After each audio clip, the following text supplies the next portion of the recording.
کہ کعبے میں کھل کے آج نمازیں پڑھیں گے ہم، دہلیز مصطفیٰ پہ عمر بولتا رہا اور تھرا گئے یزیدی شہادت کے بعد بھی نیزے پہ جب حسین کا سر بولتا رہا۔ سبحان اللہ سبحان اللہ۔ تھرا گئے یزیدی شہادت کے بعد بھی نیزے پہ جب حسین کا سر بولتا رہا۔ کافی اشعار ہیں، ایسے شعر ہیں کہ آپ خود تھرا جائیں گے، لیکن زیادہ شعر مناسب نہیں ہے، کچھ باتیں کرنا ہے مناسب ہے۔ بس ایک دو شعر اور سن لیں، اس کے بعد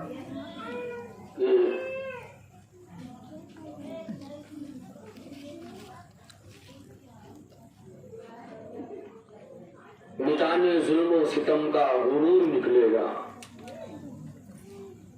مٹانے ظلم و ستم کا غرور نکلے گا، گھٹا کو چیر کے سورج ضرور نکلے گا، مٹانے ظلم و ستم کا غرور نکلے گا، گھٹا کو چیر کے سورج ضرور نکلے گا، اور میرے حسین نے رکھی ہے جہاں پیشانی اسی زمین کے ذروں سے نور نکلے گا۔ سبحان اللہ۔ میرے حسین نے رکھی ہے جہاں پیشانی اسی زمین کے ذروں سے نور نکلے گا، اسی زمین کے ذروں سے نور نکلے گا، اور حسین زندہ ہے دستور زندگی کی طرح، حسین زندہ ہے دستور زندگی کی طرح، شہید مرتا نہیں عام آدمی کی طرح، یزید ڈوب گیا شام کے اندھیروں میں، یزید ڈوب گیا شام کے اندھیروں میں، حسین روشن ہے دنیا میں روشنی کی طرح، حسین روشن ہے دنیا میں روشنی کی طرح، حسین روشن ہے دنیا میں روشنی کی طرح۔ درود پاک پڑھ اللہم صلی سیدنا و شفیعنا نبینا مولانا محمد وآلہ وسلم، صلاۃ و سلام علیک یا رسول اللہ یا نبی اللہ صلی اللہ تعالی علیہ وسلم۔ حضرات گرامی، کربلا شریف میں جو جنگ ہوئی ہے، وہ جنگ کیوں ہوئی، اس کی وجہ کیا تھی؟ تو اس کی وجہ یہ تھی کہ جب صحابی رسول کاتب وحی الہی حضرت امیر معاویہ رضی اللہ تعالی عنہ کا وصال ہو گیا، آپ دمشق میں تھے، آپ کا وصال ہو گیا، آپ کا بیٹا یزید، اس نے آپ کے وصال کی، آپ کے وفات کی خبر مدینے میں نہ بھجوائی، اس سے پہلے اس نے اپنی خلافت کا اعلان کر دیا، اور ہر طرف اس نے خط لکھنا شروع کیا، ہر طرف رقعے لکھنا شروع کر دیے۔ اس نے مدینہ میں بھی خط لکھا، بالخصوص نواز رسول جگر گوش بطول حضرت سیدنا امام حسین علیہ السلام کے پاس، اور اس نے خط میں لکھا کہ اے نواز رسول، آپ کو معلوم ہونا چاہیے کہ میرے باپ امیر معاویہ کا انتقال ہو گیا ہے،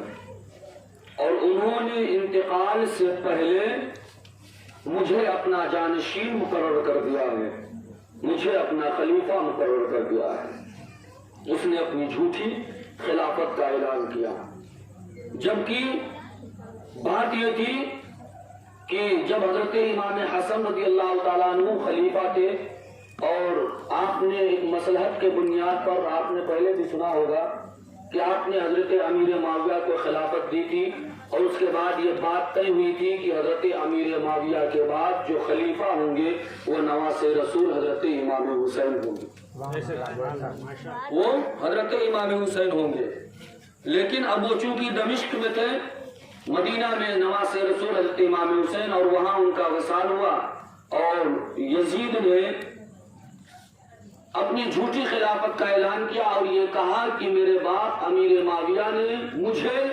اپنی خلافت عطا کی ہے، مجھے اپنا خلیفہ بنا دیا ہے۔ تو اس لیے اے حسین، اے عبداللہ ابن عمر، اور جتنے بھی اجلہ صحابہ کرام تھے، سبوں کا نام لکھ لکھ کر کے اس نے خط میں یہ بھیجا کہ آپ لوگ ہماری بیعت کریں۔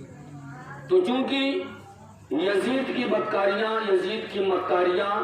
یہ بہت پہلے سے مشہور تھی کہ یزید زانی ہے، یزید مکار ہے، کہ یزید دھوکے باز ہے، شرابی ہے، جواری ہے،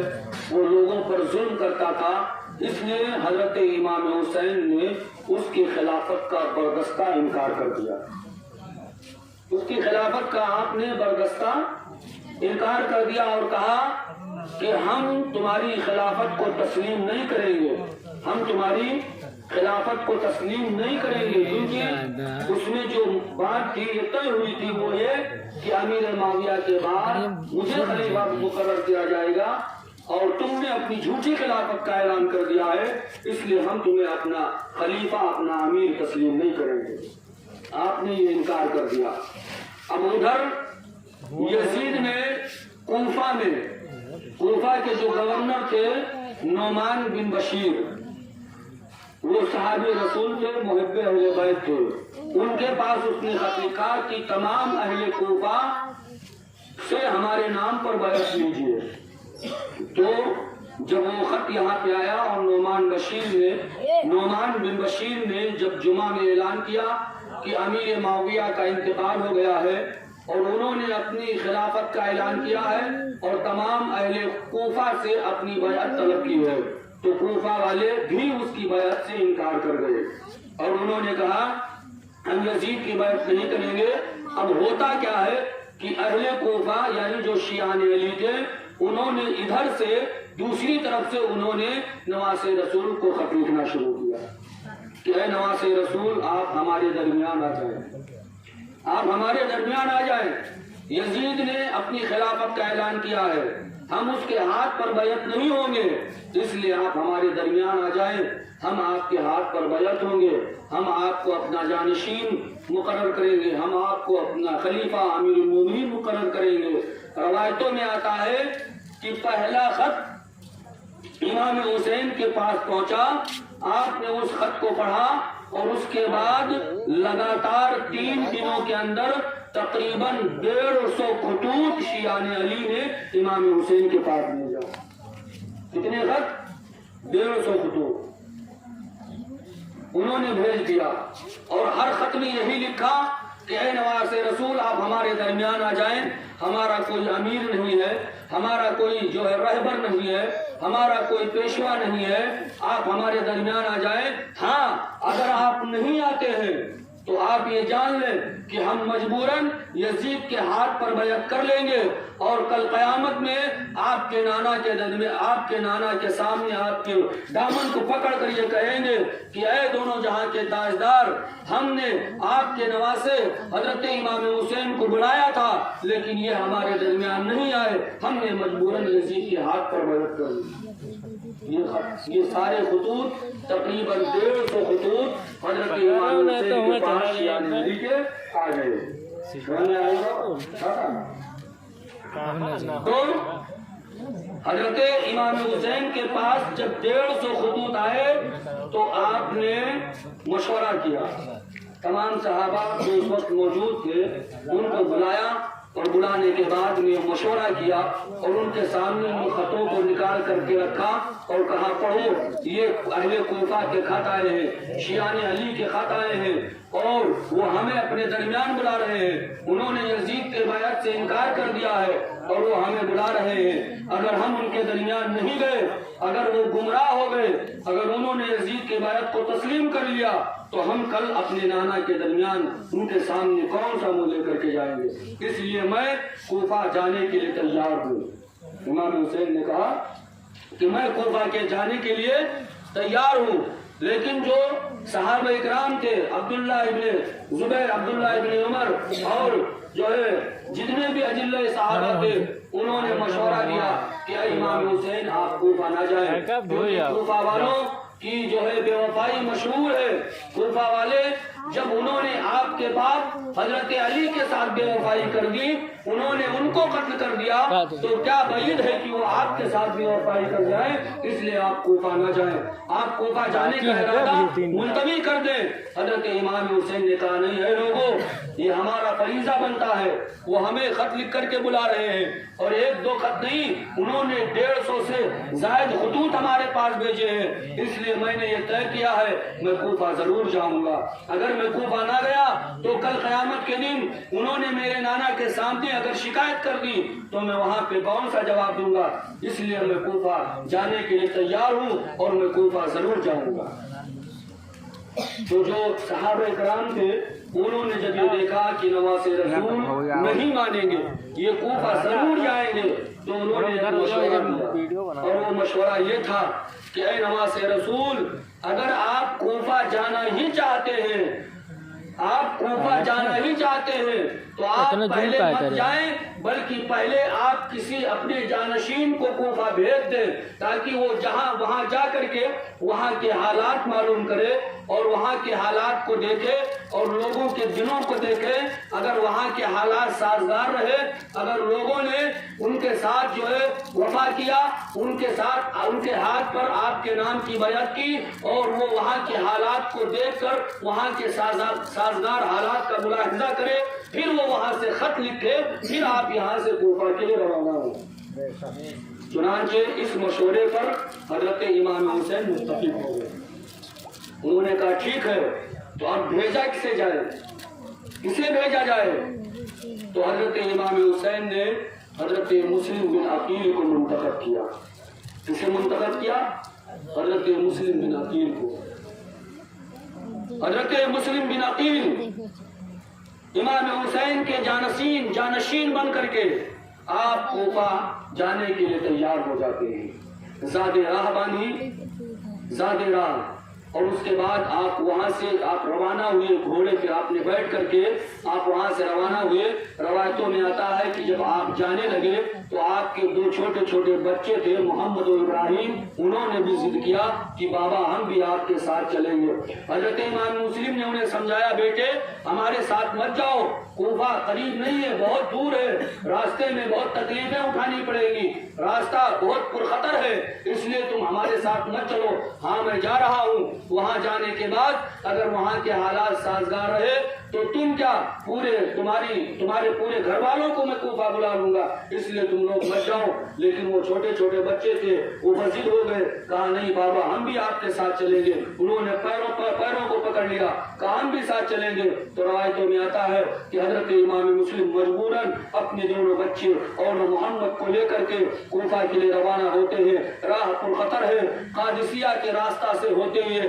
اور پہلے ہی وہاں خط لکھ دیا گیا کہ اے شیعان علی، اے کوفہ والے، امام حسین نے خط لکھا کہ میں اپنے جانشین مسلم بن عقیل کو بھیج رہا ہوں، اگر تم نے ان کے ساتھ بے وفائی کی اور ان کے ساتھ وفا تم نے کیا اور میرے نام پر ان کے ہاتھوں پر بیعت لی اور وہاں کے حالات سازگار رہے تو ان قریب میں تمہارے درمیان تشریف لاؤں گا۔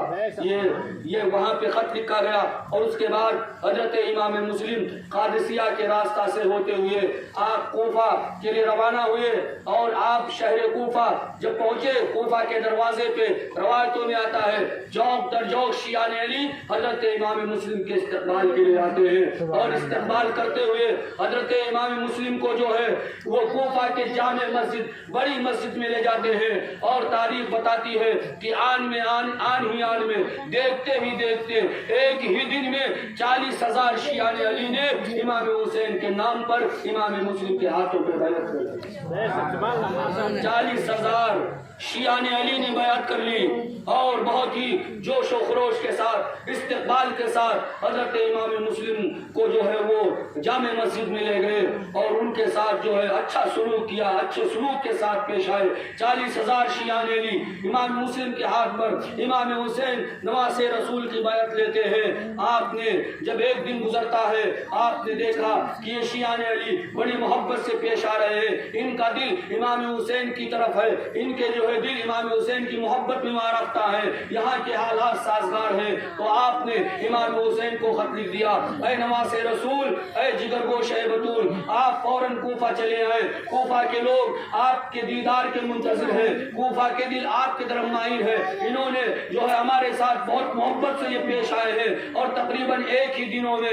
انہوں نے 40,000 شیعان علی نے میرے ہاتھ پر آپ کے نام کی بیعت کر لی ہے۔ اب یہاں سے یہ خط امام مسلم نے وہاں جو ہے مدینہ روانہ کیا، یہ خط مدینہ پہنچتا ہے، وہاں حضرت امام حسین نے جب یہ خط پڑھا، خط پڑھنے کے بعد اپنے تمام آل و اولاد کو آپ نے تیار کیا، جانثار کو تیار کیا، اور وہاں سے آپ نے رخت سفر کوفہ کے لیے باندھا۔ ادھر یہ رقہ پہنچتا ہے، ادھر امام حسین کوفہ کے لیے روانہ ہوتے ہیں، اور ادھر جب یزید کو یہ پتہ چلتا ہے کہ امام مسلم کوفہ میں آئے ہوئے ہیں، وہ حسین کے جانشین بن کر کے، اور تمام شیعان علی، تمام کوفہ والے ان کے ہاتھ پر جوق در جوق بیعت کر رہے ہیں، تو فوراً اس نے عبید اللہ ابن زیاد کو، جو اس وقت جو ہے وہ دمشق کا گورنر تھا، اسے جو ہے جو کوفہ کے گورنر تھے نعمان بن بشیر، جو ہے ان کو معطل کر دیتا ہے، انہیں برخاست کر دیتا ہے، اور فوراً عبید اللہ ابن زیاد کو جو ہے وہ کوفہ کا گورنر بنا کر کے وہ فوراً کوفہ کے لیے روانہ کرتا ہے۔ عبید اللہ ابن زیاد بہت مکار انسان تھا، بہت چال باز انسان تھا، بہت جو ہے مکار انسان تھا، یہ وہاں سے جو ہے کوفہ کے لیے آتا ہے، اور فوراً نعمان بن بشیر کو معطل کر دیا جاتا ہے، اور اس کے بعد میں یہ جو ہے عربی لباس پہن کر کے اور اپنے چہرے پہ نقاب ڈال کر کے اسی راستے سے آتا ہے جو راستہ مدینہ سے کوفہ کی طرف آیا تھا۔ لوگ اسی انتظار میں تھے کہ امام حسین آنے والے ہیں، لیکن جب اس کا قافلہ جو کوفہ کے قریب پہنچتا ہے، لوگوں نے دیکھا قافلہ آ رہا ہے، گھوڑ سوار ہے، اور اس کے چہرے پہ نقاب پڑا ہوا ہے، لوگوں نے سوچا کہ یہ شاید نواز رسول آ رہے ہیں، شاید امام حسین آ رہے ہیں، لوگ استقبال کے لیے جاتے ہیں، لیکن یہ اتنا مکار تھا کہ یہ جب کوفہ پہنچتا ہے، کوفہ پہ پہنچنے کے بعد میں یہ فوراً جو ہے گورنر ہاؤس پہ چڑھ جاتا ہے، اور چڑھنے کے بعد اپنے نقاب کو پلٹ دیتا ہے، لوگ یہ دیکھ کر حیران رہ جاتے ہیں، ارے یہ تو نواز رسول نہیں بلکہ عبید اللہ ابن زیاد ہے۔ اس نے فوراً اعلان کر دیا، اے لوگوں، یزید کا یہ حکم ہے کہ تم لوگوں نے امام مسلم کے ہاتھ پر جو حسین کی بیعت تم لوگوں نے لی ہے، فوراً اس بیعت کو توڑ دو، اور جو ہے یزید کو اپنا خلیفہ تسلیم کر لو، ورنہ تمہیں مار دیا جائے گا، تمہارے گھروں کو جلا دیا جائے گا، تمہیں قتل کر دیا جائے گا، تمہارے بچے یتیم ہو جائیں گے، تمہاری عورتیں بیوہ ہو جائیں گی۔ یہ اعلان کیا جاتا ہے، اور پورے شہر کوفہ میں ایک ڈر کا ماحول پیدا ہو جاتا ہے، ایک خوف کا ماحول پیدا ہو جاتا ہے۔ روایتوں میں آتا ہے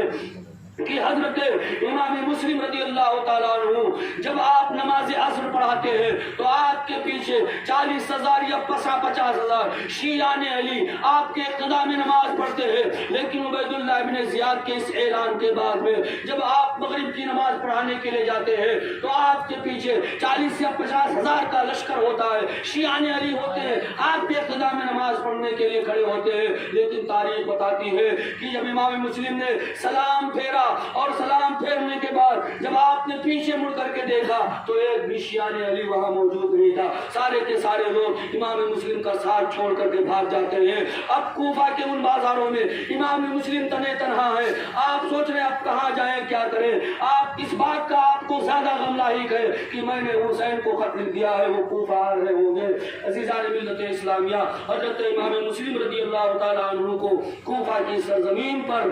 المختصر یہ کہ شہید کر دیا جاتا ہے۔ واقعہ بڑا لمبا ہے، تفصیل کے ساتھ گفتگو کی جائے گی تو بڑا لمبا ہو جائے گا، اس لیے امام مسلم کو وہاں شہید کر دیا گیا، اور آپ کے دونوں بچے تھے محمد و ابراہیم، ان کو بھی شہید کر دیا جاتا ہے، جو ہے دریا کے کنارے لے جا کر کے ان کے سر کو قلم کر دیا جاتا ہے۔ اب ادھر حضرت امام مسلم آپ منزل با منزل ہوتے ہوئے آپ کوفہ کے سمت رواں ہے۔ جب آپ راستے میں پہنچے، ایک جگہ آپ نے پڑاؤ کیا، وہاں آپ کو خبر ملی کہ کوفہ میں کوفہ والوں نے، شیعان علی نے امام مسلم کے ساتھ بے وفائی کی ہے، انہوں نے ان کو شہید کر دیا، ان کے بچوں کو شہید کر دیا، آپ کو بڑا صدمہ پہنچتا ہے، اور اس کے بعد پھر آپ جو ہے اپنے قافلے کو آگے بڑھاتے ہیں، راستے میں منزل بمنزل طے کرتے ہوئے جب آگے اور آپ بڑھتے ہیں تو غر بن یزید ریاحی 1000 کا لشکر لے کر کے امام مسلم کو روکنے کے لیے آ جاتا ہے، اور وہ کہتا ہے کہ وہ آپ کو جو ہے گھیر گھار کر کے میدان کربلا میں پہنچا دیتا ہے۔ کہاں؟ میدان کربلا میں۔ میدان کربلا نینوا میں جب پہنچتے ہیں آپ تو آپ نے اپنا خیمہ وہیں پہ نصب کر دیا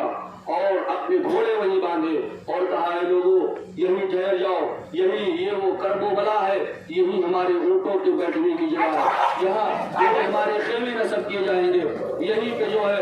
ہمارے خیمے نصب کیے جائیں گے، اور یہی ہمارا مقتل ہوگا، یہی ہمیں شہید کیا جائے گا۔ پاک پڑھے اللہم صلی علی سیدنا و شفیعنا نبینا مولانا محمد بارک وسلم صلاۃ و سلام علیک یا رسول اللہ صلی اللہ تعالی علیہ وسلم۔ چنانچہ میدان کربلا میں پہنچ کر کے حضرت امام حسین نے اپنا خیمہ وہیں نصب کیا، چونکہ نہر فرات بھی قریب ہی میں تھا، پانی کی بہتات تھی، اس لیے آپ نے اپنا خیمہ، اس لیے پہلے جب لوگ سفر پہ جایا کرتے، جنگوں میں جایا کرتے تھے تو جہاں پانی موجود ہوتا تھا، پانی کی بہتات ہوتی تھی، وہیں لوگ اپنے خیمے نصب کیا کرتے تھے، تو چونکہ کربلا میں نہر فرات بھی قریب ہی میں تھا، اس لیے حضرت امام حسین نے اپنا خیمہ وہیں نصب کر دیا اور اپنا جو ہے اپنے اونٹ بھی وہیں باندھے اور خیمہ نصب کر دیا۔ وقت گزرتا جاتا ہے، 9 محرم الحرام کی تاریخ آتی ہے اور جب عاشورہ کی شب آتی ہے، پوری رات حضرت امام حسین اور آپ کے جو جانثار تھے، آپ کے اہل خانہ تھے، انہوں نے پوری رات اللہ کی عبادت میں گزاری، اللہ کی بندگی میں گزاری، اور جب جو ہے رات کا آخری پہر آتا ہے، حضرت امام حسین رضی اللہ تعالیٰ عنہ نے اپنے تمام جانثاروں کو بلایا اور بلانے کے بعد میں ان کے سامنے ایک تقریر کی اور کہا اے میرے جانثاروں، یہ یزیدی میرے خون کے پیاسے ہیں، یہ مجھے مارنا چاہتے ہیں، اس لیے میں چاہتا ہوں کہ تم میں سے جو لوگ جہاں بھی جانا چاہتے ہیں وہ چلے جائیں، میرے طرف سے اجازت ہے، کیونکہ یزیدی مجھے مار دیں گے، اس کے بعد تم میں سے کسی کو کچھ نہیں کہیں گے۔ آپ کے جانثار تھے، انہوں نے جانے سے انکار کر دیا اور کہا ہے نواز رسول ہم آپ کو چھوڑ کر کہیں نہیں جائیں گے، ارے ہم اپنے خون کا آخری قطرہ آپ کے قدموں میں قربان کر دیں گے، اور اس وقت تک ہم آپ پر ایک آنچ نہیں آنے دیں گے جب تک ہمارے جانوں میں جان باقی رہے گی، جب تک ہمارے جانوں میں جان، ہمارے جسم میں خون باقی رہے گا، اس وقت تک ہم آپ پہ آنچ نہیں آنے دیں گے۔ چنانچہ ایسا ہی ہوتا ہے، جب عاشورہ کی صبح نمودار ہوتی ہے، جنگ کا نقارہ بجایا جاتا ہے، ایک طرف عمر ابن سعد 22,000 کا لشکر جرال لے کر کے کھڑا ہوا ہے، ایک طرف 72 نفوس قدسیہ یا 82 نفوس قدسیہ ہے۔ حضرت امام حسین جب میدان کربلا میں پہنچتے ہیں، میدان کربلا میں پہنچنے کے بعد آپ نے یزیدیوں کو مخاطب کر کے ایک نعرہ بلند کیا تھا، حل من مغیثی حسنا، حل من مبارز، ہے کوئی جو میری مدد کرے گا؟ اے یزیدیوں سن لو، میں یہاں جو ہے اپنے مرضی سے نہیں آیا ہوں، بلکہ تمہارے خطوط گئے ہیں، اس خط کے بنیاد پر میں یہاں پہنچا ہوں، اس خط کے ملنے کے بعد میں تم نے مجھے بلایا ہے تو میں یہاں پہ آیا ہوں، تم کیوں میرے جان کے پیچھے پڑے ہوئے ہو؟ کیا تم نہیں جانتے میں کس گھرانے سے تعلق رکھتا ہوں؟ کیا تم نہیں جانتے میں اس نبی کا نواسا ہوں جن کا کلمہ تم پڑھتے ہو؟ کیا تم نہیں جانتے میں اس نبی کا نواسا ہوں جن کا لایا ہوا قرآن تم پڑھتے ہو؟ کیا تم نہیں جانتے میں اس نبی کا نواسا ہوں جن کا لایا ہوا نماز تم پڑھتے ہو؟ کیا تم نہیں جانتے میں اس نبی کا نواسا ہوں جن کے لائے اسلام کی تم تقلید کرتے ہو؟ اے یزیدیوں یہ بتاؤ کیا کبھی میں نے جھوٹ بولا ہے؟ یزیدیوں نے کہا نہیں۔ امام حسین نے کہا یہ بتاؤ کیا کبھی میں نے کسی پر ظلم کیا ہے؟ یزیدیوں نے کہا نہیں۔ امام حسین نے امام حسین نے پوچھا یہ بتاؤ کیا میں نے کبھی کسی کی امانت میں خیانت کی ہے؟ کہا نہیں۔ امام حسین نے کہا یہ بتاؤ کیا میں نے کبھی جو کسی کو گالی دی ہے؟ کیا تم نہیں جانتے کہ میں نبی کا نواسا ہوں؟ کیا تمہیں نہیں معلوم ہے کہ میرے نانا نے میرے ہی تعلق سے فرمایا تھا الحسن والحسین شبابہ سیدہ شبابہ اہل جنہ، حسن اور حسین جنتی جوانوں کے سردار ہیں۔ کیا تم نہیں جانتے تمہارے نبی ہمیں اپنے کندھوں پہ کھلایا کرتے تھے؟ گے؟ کیا تم کو یہ پتا نہیں ہے کہ تمہارے نبی ہمارے رخساروں کو چوما کرتے تھے؟ کیا تم یہ نہیں جانتے کیوں میرے جان کے پیچھے پڑے ہوئے ہو؟ عمر ابن سعد نے کہا اے حسین کچھ بھی کہو تمہاری بات کا ہمارے دلوں پہ کچھ اثر ہونے والا نہیں ہے، اگر تم یزید کی بات قبول کرتے ہو تو ٹھیک ہے ورنہ جنگ کے لیے تیار ہو جاؤ۔ عزیزان ملت اسلامیہ، امام حسین نے کہا اے عمر ابن سعد ہم اس بدبخت باطل یزید کے ہاتھ پر بیعت ہرگز نہیں تسلیم کریں گے، ہم جان تو دے سکتے ہیں لیکن کسی ظالم و جابر کے ہاتھ پر بیعت کبھی نہیں کریں گے۔ عزیزان ملت اسلامیہ، ہم جنگ تو کر سکتے ہیں، ہم اپنے چھوٹے چھوٹے بچوں کو تو قربان کر دیں گے، اپنے بھائیوں کو قربان کر دیں گے، اپنے بھتیجوں کو قربان کر دیں گے، لیکن ہم یزید کے ہاتھ پر کبھی بیعت نہیں کریں گے۔ عمر ابن سعد نے اپنے نام سے اپنے جو ہے اس نے تیر کھینچا اور تیر کھینچنے کے بعد میں اس نے اپنے سپاہیوں کو مخاطب کر کے کہا اے میرے سپاہیوں گواہ ہو جاؤ آج میں حسین کی طرف پہلا تیر چلانے والا ہوں۔ مسلمانوں ایک بات میں بتا دوں، یہ عمر ابن سعد یہ کون ہے آپ جانتے ہو؟ یہ عمر ابن سعد یہ سعد ابن ابی وقاص کا بیٹا ہے جو صحابی رسول ہے، جو نبی کے نام پر اپنی جان کو قربان کیا کرتے تھے۔ جنگ احد میں ہر آنے والا تیر اپنے سینے پہ روکا کرتے تھے، جنگ بدر میں ہر آنے والا تیر اپنے سینے پہ روکا کرتے تھے، جنگ خندق میں ہر آنے والا تیر اپنے سینے پہ روکا کرتے تھے، جنگ تبوک میں ہر آنے والا تیر سعد ابن ابی وقاص اپنے سینے پہ روکا کرتے تھے۔ آج انہی کا بیٹا ہے عمر ابن سعد جو نواز رسول پر آج پہلا تیر چلانے جا رہا ہے۔ ذرا باپ کی بھی قسمت دیکھو اور بیٹے کی بھی قسمت دیکھو۔ عزیزان ملت اسلامیہ، یہ عمر ابن سعد ہے جو امام حسین پر آج پہلا تیر چلانے والا ہے، اور سعد ابن ابی وقاص یہ جو ہے امام حسین کے مقابلے میں کیوں آیا تھا؟ یہ دنیا کا لالچی تھا، یہ حکومت کا لالچی تھا، یہ دولت و ثروت کا لالچی تھا۔ یزید نے اس سے کہا تھا ہم تمہیں رہ کی حکومت دے دیں گے، ہم تمہیں رہ کا بادشاہ بنا دیں گے، اسی لیے تم حسین کا سر لے کر کے آؤ۔ عزیزان ملت اسلامیہ، عمر ابن سعد نے اپنے تیر کو کھینچا اور کھینچنے کے بعد میں کہا اے میرے سپاہیوں گواہ ہو جاؤ، کل جب یزید کے دربار میں یہ بات نکلے گی اور یزید پوچھے گا کہ حسین کی طرف سب سے پہلا تیر کس نے پھینکا تھا تو تم لوگ گواہی دے دینا کہ حسین کی طرف سب سے پہلا تیر پھینکنے والا، سب سے پہلا تیر چلانے والا کوئی اور نہیں بلکہ عمر ابن سعد ہے۔ میرا مقام یزید کے دربار میں اور بلند ہو جائے گا۔ اے مسلمانوں سوچو ذرا، وہ عمر ابن سعد ہے جو حسین کی طرف پہلا تیر چلاتا ہے، جنگ کا نقطہ بچ جاتا ہے۔ پھر امام حسین میدان کربلا کی اس ریتیلی زمین پہ آتے ہیں، اور آنے کے بعد میں آپ نے پھر ایک جو ہے آپ نے ایک نعرہ بلند کیا، آپ نے ایک صدا بلند کی، حل من مغیث یغیثنا، ہے کوئی تم میں سے جو میری مدد کرے گا، ہے کوئی تم میں سے جو میری مدد کرے گا۔ میں پوچھنا چاہتا ہوں اے امام حسین، آپ ان یزیدیوں سے کیوں مدد مانگ رہے ہیں؟ ان یزیدیوں سے کیوں آپ مدد مانگ رہے ہیں جبکہ سب سے بڑا بادشاہ یزید آپ کی مدد کے لیے تیار تھا، اس کے ہاتھ پر آپ بیعت کر لیتے، آپ ان یزیدیوں سے کیوں آپ مدد مانگ رہے ہیں؟ روح حسین آواز دیتی ہے اے پوچھنے والے، میں ان یزیدیوں سے مدد نہیں مانگ رہا ہوں، میں یہ نہیں کہہ رہا کہ آؤ تم میری جان بچاؤ، میں یہ نہیں کہہ رہا کہ آؤ تم جو علی اصغر کی جان کو بچاؤ، علی اکبر کی جان کو بچاؤ، قاسم کی شمانی کو بچاؤ، عباس کے بڑھاپا کو بچاؤ، میں ان سے ہرگز نہیں مدد مانگ رہا، بلکہ ان میں سے میں ان پاک اور پاکیزہ روحوں کو آواز دے رہا ہوں جنہوں نے اپنی عاقبت کو دیکھ لیا کہ ہے کوئی جو آئے رسول اللہ کی دین کو بچانے میں میری مدد کرے، ہے کوئی جو شریعت مطہرہ کی پامالی بچانے میں میری مدد کرے، ہے کوئی جو قرآن کے حلت و حرمت کے مفہوم کو بچانے میں میری مدد کرے، ہے کوئی جو شریعت کے لیے، قوانین مصطفیٰ کے لیے اپنے سینے میں تیر کھانے پہ میری مدد کرے۔ عزیزان ملت اسلامیہ، آپ کی آواز کا، آپ کے اس نعرے کا، آپ کے اس تقریر کا ان یزیدیوں پہ کوئی اثر نہیں ہوتا۔ وہ سامنے نکل کر کے آتا ہے، وہ آتا ہے جس نے سب سے پہلے 1000 کا لشکر لے کر کے حسین کو گھیر گھار کر کے میدان کربلا میں لا کر کے پہنچایا تھا، اور جو ہے سامنے آتا ہے، سامنے آنے کے بعد میں یزیدیوں نے سمجھا بولا تھا اور بہت چالاک اور مدبر ہے، ابھی جا کر کے حسین کو پٹا کر کے لائے گا، حسین یزید کی بیعت کر لیں گے، حسین یزید کی بیعت کو تسلیم کر لیں گے، حسین یزید کے ہاتھ پر اپنا ہاتھ دے دیں گے۔ لیکن انہیں کیا پتا تھا یہ حر جو ہے وہ جہنم سے نکل کر کے جنت کی دہلیز کو چومنے کے لیے جا رہا ہے۔ انہیں کیا خبر تھی کہ حر جو ہے وہ حسین کے قدموں میں اپنی جان کو قربان کرنے کے لیے جا رہا ہے۔ وہ تو یہ سمجھتے تھے حر بہت چالاک ہے، بہت مدبر ہے، ابھی جا کر کے حسین کو پٹا کر کے لائے گا۔ لیکن حر آتے ہیں اور آنے کے بعد میں اپنے سر کو حسین کے قدموں میں رکھ دیا